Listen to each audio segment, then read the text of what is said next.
excited that she formed her own company with 7 other dancers. Amy began to travel to villages all around the country to learn as much as she could about the area's traditional dances. She read about the history of each place and talked with elders. When possible, she participated in the danzas herself. She paid special attention to the steps, the music, and the outfits the people wore. After returning home, Amy would go to the dance studio.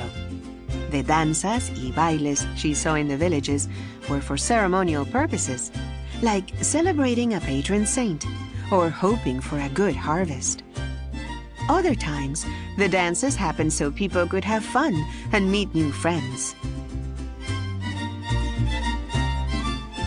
However, the dance pieces Amy was creating were meant to be performances for audiences to watch in a theater.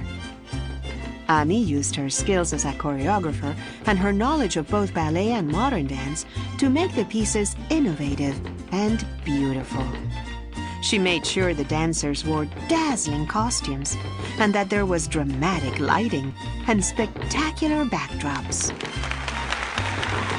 Audiences loved the folkloric ballets, and Amalia's dance company quickly became very famous. In 1954, they performed on the Función de Gala television show. They danced on the show every week for more than 60 weeks. The company grew to include 20 dancers, and then 50. The company's repertoire, or stock of dances, included ballets based on mestizo bailes, like the sones jarochos from Veracruz.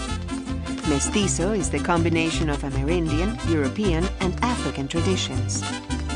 In this ballet, musicians dressed in white played the harp and guitars as the dancers stomped on a tarima. The company's repertoire also included ballets based on indigenous danzas, like La Danza del Venado from the Yaqui Indians in the Sonoran Desert, and Los Quetzales from the Nahuas and Totonaco people in the Valley of Mexico. Some of the company's ballets were not based on traditional dances, but were original pieces inspired by Mexico's pre-Columbian past. Amy wanted to celebrate the history of her country. She looked at the sculptures and art that ancient civilizations like the Aztecs and the Maya had created. She conceived dance steps for ballets like La Gran Tenochtitlan, based on that art.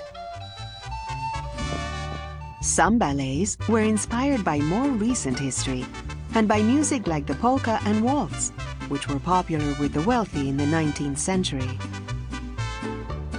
Or by corridos, which were popular with the poor at the beginning of the 20th century. Amy would often dance as Juana Gallo, a fierce female soldier of the time. The company became a great success, not only in Mexico but abroad too. In 1959, the Mexican government asked it to represent Mexico in the Pan American Games. These games are similar to the Olympics, but only athletes from the Americas compete. It was a great honor to be a part of such an important event. That year, Amy decided to call the company Ballet Folklrico de México, Mexico's folkloric ballet. The company became truly international in 1961, when it won the first prize at the prestigious Festival of Nations in Paris. Famous ballets and important dance troupes from all over the world competed at the event. After the folkloric ballet won, it was invited to tour in Europe. Later on, it visited Japan and Australia. The dancers even performed next to the Great Sphinx in Egypt. To be touring the world was exciting for Amy, but it was not simple to arrange. The company needed transportation for 50 or so dancers, musicians, and sound and lighting technicians, and more than 3 tons of costumes.